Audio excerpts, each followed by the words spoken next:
같은데 네. 오늘부터 국회 국정감사가 시작이 됐어요. 그렇죠. 이 경제부처도 이제 오늘 국감하는데요. 윤석열 정부 첫 번째 네, 국정감사. 네. 그렇습니다. 오늘 첫날에 뭐 거의 많은 음, 상임위에서 이제 국정감사 시작이 됐는데 이제 저희는 네, 경제 쪽 오늘 좀 보면 기획재정부, 음, 기획재정위원회에서 이제 기획재정부 감사가 경제 분야 쪽에서는 가장 좀 눈에 띄는 부분이 있고 물론 네, 과기정통이도 뭐 하기도 합니다만 아무래도 그렇습니다. 네, 기재부 국감 음, 이 부분이 경제 쪽에서는 경제 분야에서는 가장 주목해야 될 상임위가 아닌가 생각이 듭니다. 네. 네. 아무래도 지금 현 정부가 지난 정부와 이제 다르게 느껴지는 부분이 이른바 이제 부자 감세라고 네, 불리는 네, 이런 그렇죠. 대기업에 대해서 법인세율을 좀 깎아주는, 음, 그다음에 뭐 다주택자 등등에서 이제 부자들에 대한 세금을 깎아주는 방향으로 좀 가고 있다 보니까 음, 여기에 대해서 비판의 목소리가 좀 나오고 있고 기재위에서도 아마 민주당을 중심으로 야당의 질타가 이어지는 상황일 텐데 자 우선 그렇죠. 제일 먼저 좀 기재부 국감 가운데 가장 먼저 봐야 될 부분 뭐 이런 부분이겠죠 아무래도 예산 아무래도 네, 네, 이번에 지금 현 정부의 경제 정책에 대한 기본적인 방향에 대해서 이제 본격적으로 그동안에 꾸준히 지금 문제가 돼 왔던 그리고 네, 특히 요즘 경제 위기 상황에서 현 정부가 과연 이 경제 위기를 잘 대처할 능력이 있느냐, 있느냐 능력이 그리고 대응 방법이 네, 제대로 가고 있느냐, 어, 이런 부분에 대해서 적극적으로 그 야당 그리고 그건 아마 야당도 아니고 네, 국민의힘 쪽에서 아마 적극적으로 얘기를 물어봐야 되지 않을까 생각이 돼요. 그리고 음, 웬 집권 여당이기도 하고 물론 근데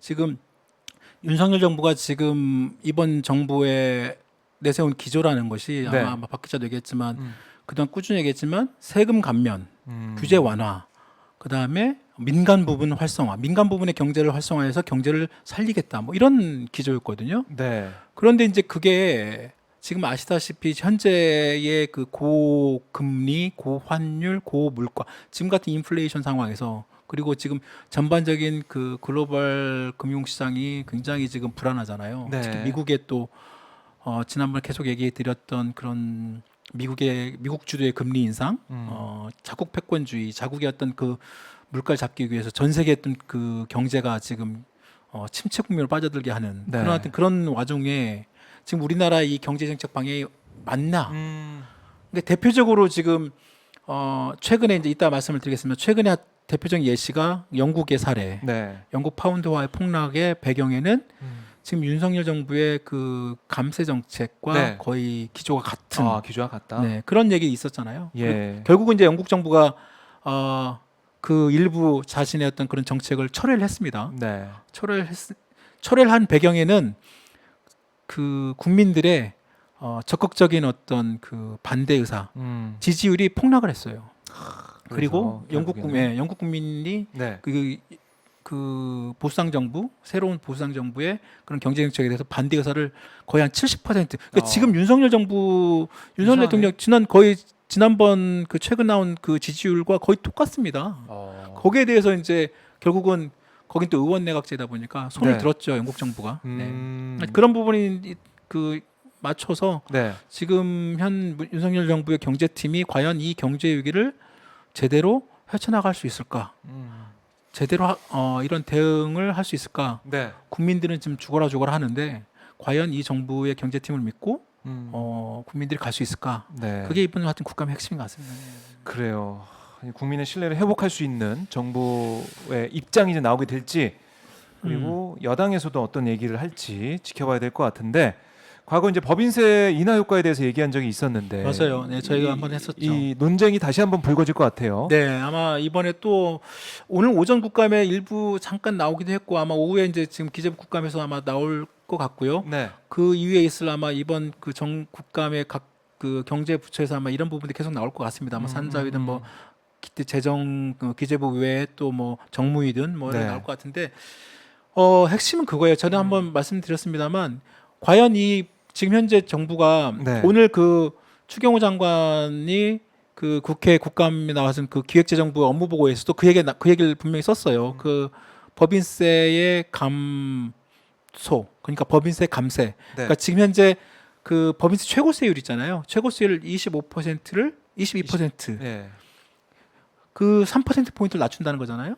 그러니까 이 법인세를 낮추면서 결국은 기업들의 어떤 그 투자, 고용 이걸 끌어내겠다. 그렇죠. 민간 부분의 경제를 활성화시키겠다가 이제 이 전반적인 기조예요. 그런데 과연 이 법인세 감세가 실질적으로 기업들의 어떤 그런 투자와 고용을 이끌어낼 수 있느냐? 네. 근데 이미 이것은 이미 과거에 2008년 이명박 정부 때 이미 했던 것, 했던 정책이에요. 똑같아요. 그때도 법인세율 최고세율 갖다 25%, 22%로 3%포인트 낮췄어요. 낮추고 그랬군요. 예, 실제로 그때 또 고환율 정책까지 또 펼치면서 사실상 대기업 감세, 그다음에 환율 거의 뭐 이제 대기업 뭐 어떤 몰아주기 정책이다 뭐 그런 얘기도 했었죠. 그때 강만수 그 당시 오랜만에 장관, 들어보네요. 네, 예. 강만수 전 장관 그리고 뭐 그 당시에 또 뭐 그 최준경 그때 국제금융 뭐 그쪽 그때는 아마 재정경제원이었나요? 재정경제부였죠. 그때 네. 국제금융 쪽 파트.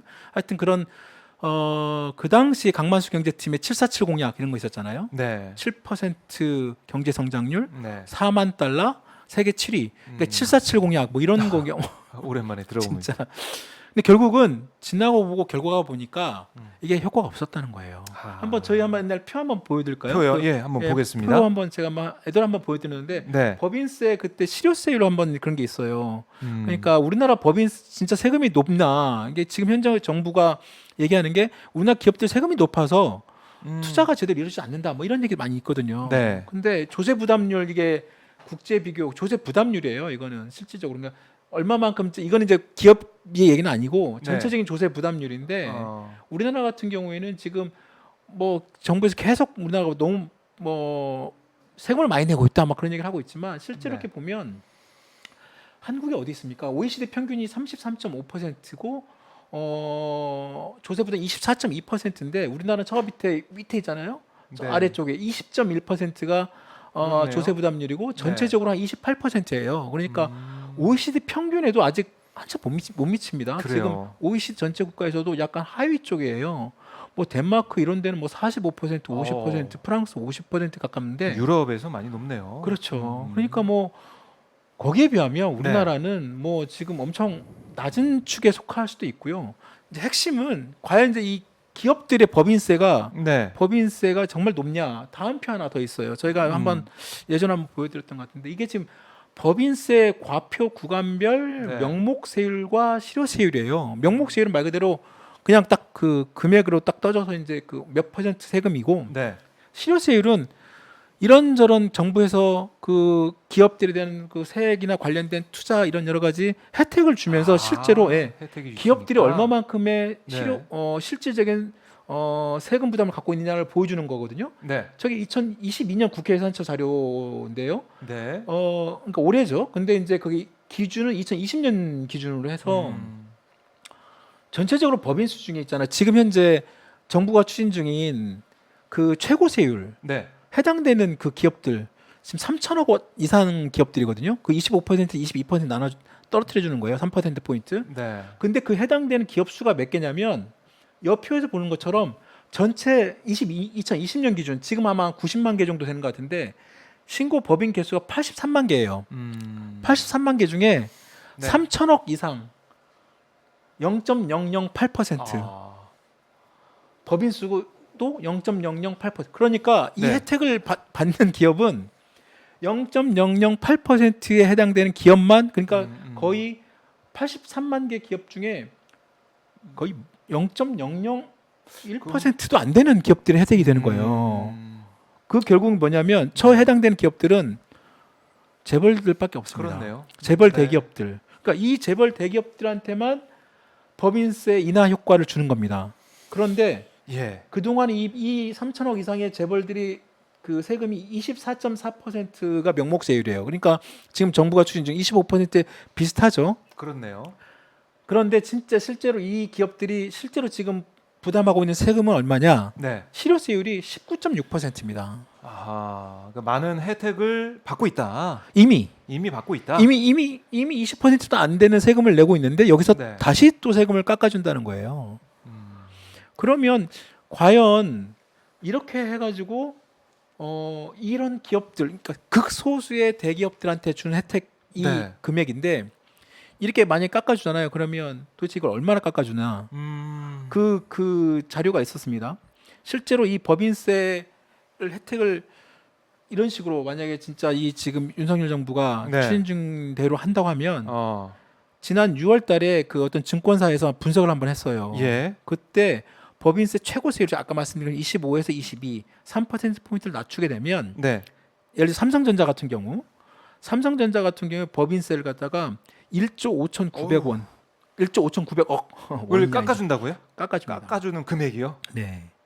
야, 1조 한 어마어마하네요. 1조 한 6천억 정도 깎입니다. 네. 그리고 대부분 그러니까 삼성전자가 이 정도니까 나머지 이제 그 지금 아까 3천억 이상의 거의 재벌 대기업들한테만 이런 혜택을 주는데 네. 결국은 약 한 지금 그때 그 증권사가 분석을 해보니까 한 6조 원 넘는 금액이 실질적으로 이 대기업들은 혜택이 가요. 야, 이 어마어마하네요. 세금만 깎아주는 것이 예. 삼성이 제일 많이 혜택을 받습니다. 아무래도 계열사도 많고 또 네. 3천억 이상의 그 큰 기업들이 많다 보니까 전체 삼성이 한 1조 8,900억, 한 1조 9천억 정도 세금 혜택을 보고 네. 나머지 뭐 SK, 현대차, 뭐 LG, 한화, 뭐 GS, 그러니까 전형적인 어떤 그 재벌 대기업들 소수 네. 이 기업들한테만 거의 6조 원에 달하는 세금 감면 혜택을 주는 겁니다. 그런데 그래요. 네. 이 돈이 지금 세이브가 되는 거잖아요. 세이브가 되면 원래는 국고로 들어와야 될 돈이죠. 그렇죠. 그렇네요. 원래는 국고에 그러니까 기업 입장에선 세이브가 되는 거고 그렇죠. 돈이 더 생기는 그런 상황인데 정부의 설명을 들어보면 이 돈이 투자가 되고 그렇죠. 고용 뭐 활성화에 쓰여 가지고 선순환이 될 거다. 경제가 잘 돌아갈 거다. 경기 순환적으로는 좋다라고 얘기를 하고 있어요. 네네. 근데 이게 과연 도움이 됐는지 이건 뭐 MB 때 시절의 모습을 보면은 드러날 수 있다는 거잖아요. 그때 그 지난번에 한번 말씀드렸던 게 네. 그때 이제 2014년인가요? 네. 2014년에 국회 예산처에서 국회 예산정책처 아까 저 자료 보여드렸던 국회 예산정책처에서 보고서를 하나 냅니다. 네. 그때 이제 그 당시에 오재세 의원이 이제 그 국회 예산정책처에 그 의뢰를 했어요. 야, 지난 MB 정권 때 감세를 했는데 이게 네. 정말로 얼마만큼의 세수 효과 그리고 얼마만큼의 그런 기업들 투자 효과가 있었는지 한번 조사 좀 해달라 예, 예. 요청을 했어요. 2014년에 국회 예산처에서 그래서 조사를 했어요. 음. 그때 2009년부터 2013년까지 그러니까 네. MB 정부 2008년 이제 본격적으로 시작돼가지고 감세 효과가 2009년부터 나타나잖아요. 그렇겠네요. 2009년부터 2013년까지 5년 네. 동안 어허. 감세 여러 가지 이제 뭐 그때 뭐 세금 규제 완화 그다음에 세금 대기업 그 최고세율 인하 그다음에 각종 뭐 여러 가지 세금 규제 세금을 깎아줘 가지고 세금이 얼마 깎였냐면 그 조사 보고서에 따르면 5년 동안에 62조 4천억 원의 세수가 줄어들어요. 예. 62조 4천억 원의 세수가 줄어드는데 그 네. 가운데 법인세가 얼마냐면 37조 2천억입니다. 음. 그러니까 5년 동안에 법인세만 37조 2천억 원이 깎였어요. 예. 그러니까 국고로 들어와야 될 37조 2천억 원이 5년 동안에 기업들한테 혜택을 준 거죠. 그런데 그러면 그렇게 혜택을 받은 기업들은 과연 고용과 과연. 투자를 늘렸을까요? 네. 그게 궁금합니다. 그게 아니라는 거죠. 그게 아니었다. 오히려 국내 4대 그룹 같은 경우는 네. 투자 지출액이 줄었고 사내 유보금만 네. 더 훨씬 커졌어요. 사내 유보금이 88조 원에서 94조 원으로. 네. 그러니까 아우, 결론은 뭐냐면 깎아줄 필요가 없었네요. 기업들 입장에서는 네. 뭐 세금 깎아주니까 땡큐.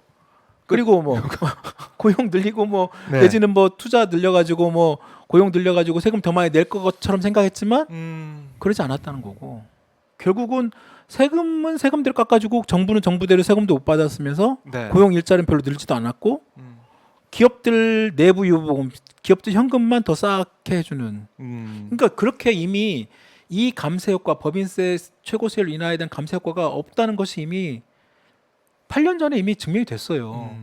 보고서 실질적으로 증명이 됐는데 그래요. 지금 윤석열 정부 또 하는 거예요.